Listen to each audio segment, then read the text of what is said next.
الذین هم فی صلاتهم خاشعون، وہ لوگ کہ جن کے پاس نمازوں میں خشوع و خضوع ہے۔ ایمان کے فوراً بعد نماز کی تلقین، اور اس آیہ نور کے اندر اللہ تعالیٰ نے نماز کی تعداد پر بات نہیں کی۔ یہ نہیں کہا کہ وہ 5 وقت نماز پڑھتے ہیں۔ ہم فی صلاتہم خاشعون، ان کی نمازیں خشوع و خضوع والی ہوتی ہیں۔ یہاں پر کوالٹی ریکوائرڈ ہے کہ تمہاری نماز کے اندر خشوع کتنا ہے، خضوع کتنا ہے۔ اب یہ خشوع و خضوع کیا ہے؟ تو علماء نے اس کے اوپر گفتگو کی اور کہا کہ انسان کے دل کے اندر بھی خشوع ہے اور خضوع ہے، لیکن اس کا اظہار اس کے اعضائے بدنیہ سے ہوتا ہے۔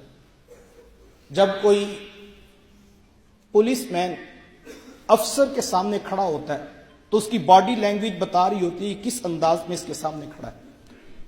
اس کی جھکی ہوئی آنکھیں، اس کا جھکا ہوا سر، اس کے ڈھیلے اعضائے بدنیہ، یہ ساری چیزیں اس کے اندر کی تابع داری، اطاعت اور فرما برداری کا انداز اس کے اندازے جو ہے وجود سے جھلک رہا ہوتا ہے کہ یہ ایک افسر کے سامنے کھڑا ہے۔ اور کسی فوٹو کے اندر آپ 2 دیکھیں شخصیات کو کھڑے ہوئے، آپ کو فیصلہ کرنے میں دیر نہیں لگتی کہ ان میں آفیسر کون ہے اور ان میں ملازمت کے عہدے پر کون ہے۔ تو یہ وہ خشوع و خضوع ہے جو انسان کے اندر ہوتا ہے لیکن اعضائے بدنیہ سے اس کا نظر آتا ہے۔ تو اللہ تعالیٰ فرما رہا ہے ہم فی صلاتہم خاشعون، ان کی نمازوں میں خشوع و خضوع ہوتا ہے، اور جب وہ رب کے حضور آ کر کھڑے ہوتے ہیں ان کے اعضائے بدنیہ بتاتے ہیں کہ یہ عرش کے رحمان کے آگے جھکا ہوا ہے، اور یہ اللہ کے حضور جو ہے وہ عبادت کا انداز لے کر آیا ہے۔ تو صرف نماز نہیں بلکہ کوالٹی بیسڈ نماز، جس نماز کے اندر ہمیں رب کی یاد آئے، اور جب یہ خشوع و خضوع انسان اپنے اندر شامل کر لیتا ہے تو پھر اس کو اس کے جلوے دکھائی دیتے ہیں۔ ہم سے تقاضا یہ تھا کہ اس طرح عبادت کرو کہ گویا تم اس کو دیکھ رہے ہو۔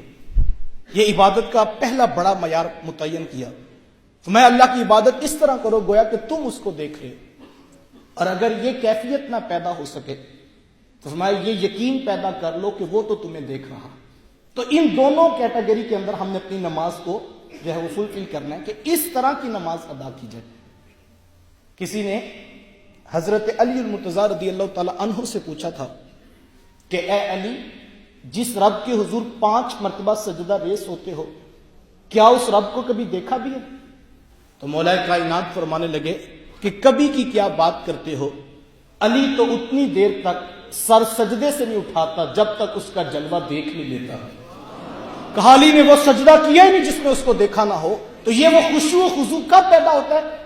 جب انسان کا دل اس کی طرف متوجہ ہوتا ہے، اور کسی افسر کے سامنے آپ کھڑے ہوں اور آپ اس کی طرف متوجہ نہ ہوں تو آپ کے اوپر اس کے احکامات کیا نافذ ہوں گے، یہ میرے سے بہتر ایک پولیس مین زیادہ بہتر جو ہے وہ اس کو محسوس کر سکتا ہے۔ تو جو اعضائے بدنیہ ہیں وہ بتاتے ہیں کہ انسان کے اندر خشوع و خضوع کتنا ہے۔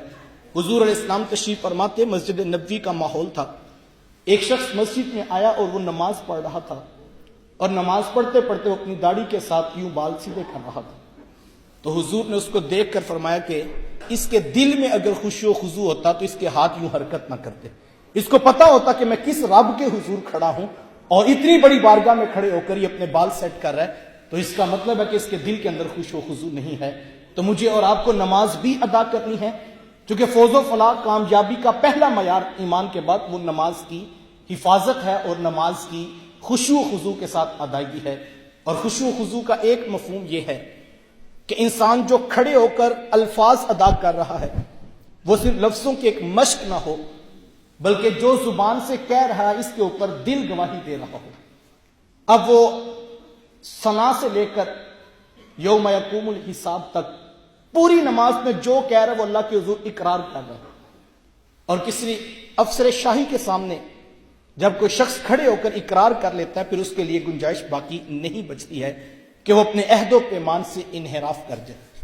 اب ایک لمحے کے لیے میں اور آپ اپنی نماز کے اوپر غور کریں کہ ہر رات عشاء کی نماز میں ہم اللہ کے حضور کھڑے ہو کر یہ عہد کرتے ہیں وَنَخْلَوْ وَنَتْرُكُ مِنْ يَفْجُرُكَ کہ مالک جو تیرے حکموں کو توڑے گا ہم اس سے علیحدہ ہوں گے، وَنَتْرُكُ اور ہم اس کو ترک کر دیں گے، اس کے ساتھ ہمارا کوئی تعلق نہیں ہوگا جو تیرے حکموں کو توڑتا ہے، جو تیری نافرمانی کرتا ہے۔ یہ اب نماز پڑھی اور میں آ کر اپنی سیٹ کے اوپر بیٹھا. اب میرے سامنے اس نماز کا امتحان ہے جو میں مسجد میں ادا کر کے آیا. میرے سامنے ایک فاسق فاجر شخص بیٹھا ہوا ہے اور مجھے پتا ہے کہ جرم اسی نے کیا ہے. اگر تو میں اپنی اس نماز کی روح کو پہچان چکا ہوں اور وہ جو رب کے حضور میں عہد کر کے آیا، اقرار کر کے آیا ہوں کہ جو تیرے حکموں کو توڑتا ہے میں اس کے ساتھ قطع تعلق ہی کرتا ہوں. اب وہ میرے سامنے آ کر بیٹھا. میرے پاس دو آپشن ہیں. ایک تو اس کے سے کچھ لے دے کر اس کو دوبارہ اسی گناہ کی طرف جو ہے میں دھکیل دوں، یا پھر دوسرا یہ ہے کہ میں اپنی نماز کی کیے ہوئے اس عہد کو یاد رکھوں کہ ابھی تو عرش کے رحمان کے سامنے وعدہ کر کے آیا تھا کہ جو تیرے حکموں کو توڑتا ہے اس کے ساتھ میرا کوئی تعلق نہیں ہوگا. تو یہ نماز اس کو فیصلے کی طرف لائے گی کہ اس کی نماز صرف، یا وہ جو نماز پڑھی ہے اس نے روح میں بھی اتاری ہے. پھر دنیا کے سارے منصب ایک طرف پلڑے میں کھڑے ہو جائیں، یہ کبھی بھی اس مجرم اور اس فاسق فاجر کی حمایت میں نہیں کھڑا ہوگا. بڑے سے بڑا فون بھی اس کو کسی آفیسر کا آ جائے تو یہ کہے گا تیری حیثیت کیا ہے، میں اس رب کے حضور عہد کر کے آیا ہوں. تو ہمیں اس نماز کو اگر اچھی طرح سیکھ لیا جائے تو اس نماز کے اندر ہی ساری جب انسان کی ایک مومن کی تربیت کا جہاں آباد رکھا گیا ہے.